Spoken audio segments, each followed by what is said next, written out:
तोरी तो आज एपिसोड आज आपण मैंने देवी माँ का चमत्कार देखिए।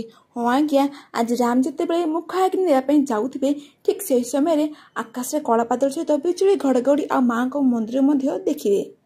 एक नुआ रूप आसवा निशा एसबू को दृश्य देखी बिचरा चिकू कहूँ शेष से जहाँ मु चाहूली एथर रावण नुहे राम आ सीता अंत है शेष रावण जीतीगला। बंचता बेले टिके स्नेह आदर और भल पाइबापी जेजेमा ठारू बहुत गाड़ी आ माड़ खाऊला।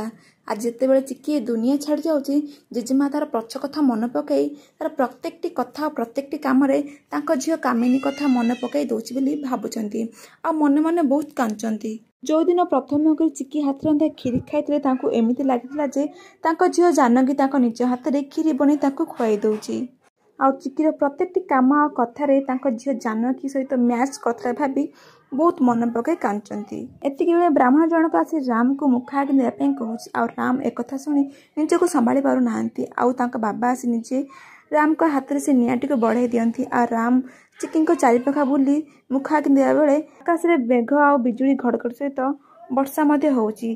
तो फ्रेंड्स आपण मानक कौन लगो सतरे कौन चिकी जलजीव ना चिकी पुणी थे जुरी उठी आसब।